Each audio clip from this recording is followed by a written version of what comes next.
स्वागत है दोस्तों आपके अपने YouTube channel Vinod Hindi point पे। दोस्तों आज के इस वीडियो में पढ़ने वाले हैं आदिकाल की प्रसिद्ध पंक्तियां जो हिंदी की सभी परीक्षाओं के लिए बहुत ही महत्वपूर्ण है। तो चलिए शुरू करते हैं आज का ये वीडियो। पहली पंक्ति है 12 बरस ले कुकुर जीवें और 13 ले जिए सियार, बरस 18 छत्री जीवें आगे जीवन को धिक्कार। यह पंक्ति एक बार नहीं कई बार परीक्षा में पूछी गई है और यह जंगलिक की पंक्ति है। परमाल रासो से यह पंक्ति ली गई है। परमाल रासो का दूसरा नाम है आल्हखंड, जिसमें आल्हा और ऊदल की वीरता का वर्णन किया गया है। अगली पंक्ति है भला हुआ जो मारिया बाहड़ी मारिया कंतु, लज्जे जंतु बैस सही जय भग्या घरियंतु। इसका अर्थ है अच्छा हुआ जो मेरा पति युद्ध में मारा गया। हे बहन, यदि वह भागा हुआ घर आता तो मैं अपनी सहेलियों के सम्मुख लज्जित होती।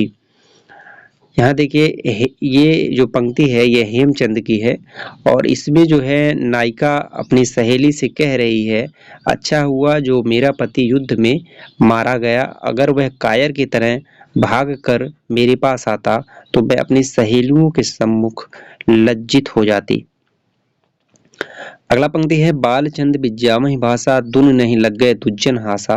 इसका अर्थ है जिस तरह बाल चंद्रमा निर्दोष है उसी तरह विद्यापति की भाषा दोनों का दुर्जन उपहास नहीं कर सकते। ये जो पंक्ति है विद्यापति की है और विद्यापति को अभिनव जयदेव, कविकुल कुंठाहार इन सभी नामों से जाना जाता है। मैथिल कवि के रूप में इन्हें जाना जाता है। अगली पंक्ति है सठ भाषा पुराण छे कुराणंग कथित मया। इसका अर्थ है मैंने अपनी रचना सठ भाषा में की है और इसकी प्रेरणा पुराण व कुरान दोनों से ली है। यह जो पंक्ति है यह चंद बरदाई का है। अगली पंक्ति है मैंने एक बूंद चखी है और पाया है कि घाटियों में खोया हुआ पक्षी अब तक महानदी के विस्तार से अपरिचित था। संस्कृत साहित्य के संबंध में अमीर खुसरो ने ये बात कही है, मैंने एक बूंद चखी है और पाया है कि घाटियों में खोया हुआ पक्षी अब तक महानदी के विस्तार से अपरिचित था। अगली पंक्ति है पंडित सयल सत्य बखाड़ा ही दे ही बुद्ध बसंत न जाना ही। इसका अर्थ है पंडित सभी शास्त्रों का बखान करते हैं परंतु देह में बसने वाले बुद्ध ब्रह्मा को नहीं जानते। यह जो पंक्ति है यह सरापा की है। 84 सिद्धों में इनका नाम आता है और इनकी जो प्रसिद्ध रचना है दोहा कोश है। सहजयान संप्रदाय के प्रवर्तक के रूप में सरापा को जाना जाता है। अगली पंक्ति है जोय जोय पिंडे सोई ब्रह्मांडे, जो शरीर में है वही ब्रह्मांड में है। यह गोरखनाथ की पंक्ति है। जो जो पिंडे सोई ब्रह्मांडे, जो शरीर में है वही ब्रह्मांड में है। गोरखनाथ नाथ संप्रदाय में प्रमुख है। नाथ संप्रदाय के प्रवर्तक के रूप में इन्हें जाना जाता है। कहीं कहीं नाथ संप्रदाय के प्रवर्तक के रूप में मत्स्येंद्र नाथ का भी नाम आता है और आदि प्रवर्तक की बात की जाए तो भगवान शिव का नाम आता है। अगली पंक्ति है गगन मंडल में ऊधा कुबा वहां अमृत का बासा, सगुरा होय सु भरी भरी पीवे निगुरा पाई जाय पिपासा। यह गोरखनाथ की पंक्ति है। अगली पंक्ति है काहे को ब्याहे परदेश सुन बाबुल मोरी। यह गीत है अमीर खुसरो का, काहे को ब्याहे परदेश सुन बाबुल मोरे। अगला है बड़ी कठिन डगर पनघट की। यह कव्वाली है अमीर खुसरो का। कव्वाली गजल और मुकरियों के रूप में अमीर खुसरो को जाना जाता है। गजल अमीर खुसरो को आदि प्रवर्तक के रूप में जाना जाता है। गजल का आदि प्रवर्तक अमीर खुसरो और आधुनिक हिंदी साहित्य में दुष्यंत कुमार को गजल सम्राट के रूप में जाना जाता है। अगला है छाप तिलक सब छीनी रे मोसे नैना मिलाई के। ये पूर्वी अवधि में रचित कव्वाली है अमीर खुसरो का। एक थाल मोती से भरा सबके सिर पर औंधा धरा, चाहे चारों ओर वह थाल फिरे मोती उसमें से एक न गिरे। यह पहेली है अमीर खुसरो की और इस पहेली का अर्थ है आकाश। अगला है नित मेरे घर आवत हैं रात गए फिर जावत हैं, फंसत अमावस गोरी के फंदा है हे सखी साजन न सखी चंदा। यह मुकरी है अमीर खुसरो की। अगला है खीर पकाई जतन से और चरखा दिया चलाए, आया कुत्ता खा गया तो बैठी ढोल बजाए ला पानी पिला। ये ढकोसला है अमीर खुसरो का। अगला है जेहाल मिस्की मकुन तगाफुल दुराए, नैना बनाए बतिया के ताबे हिजरा ना दारे में ईजा लेहू काहे लगाए छतिया।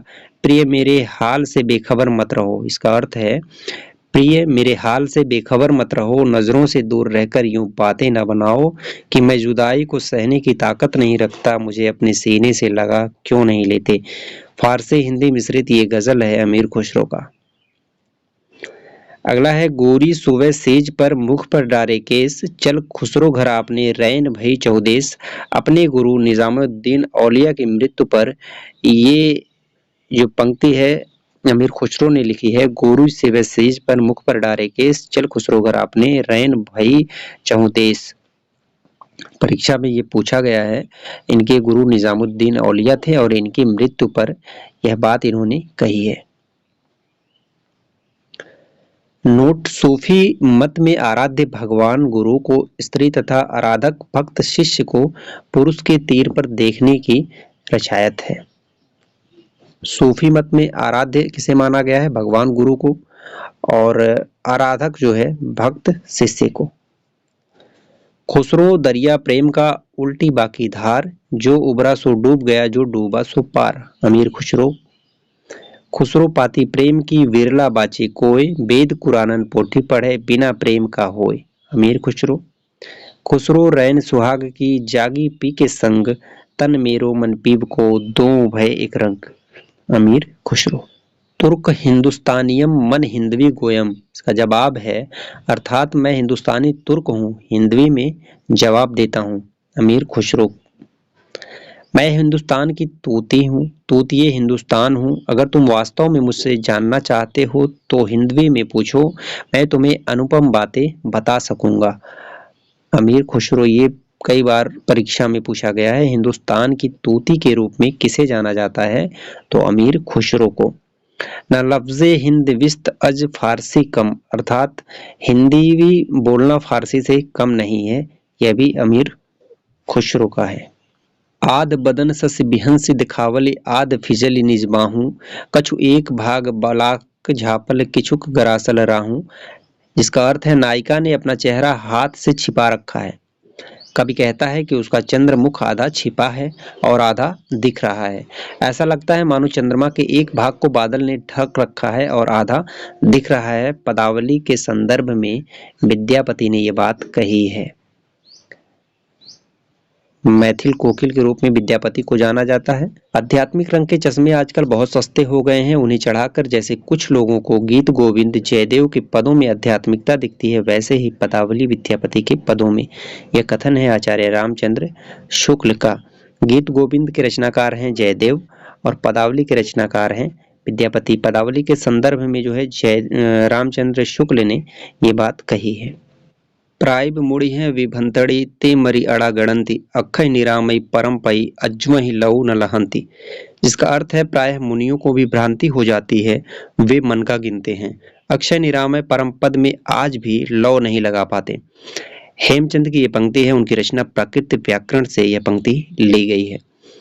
ये थे आदिकाल से संबंधित कुछ महत्वपूर्ण पंक्तियां जो हिंदी साहित्य की सभी परीक्षाओं के लिए बहुत ही महत्वपूर्ण है। आशा करते हैं आज का वीडियो आप सभी को पसंद आया होगा। मिलते हैं अगले वीडियो में कुछ नए प्रश्नों के साथ। तब तक के लिए नमस्कार।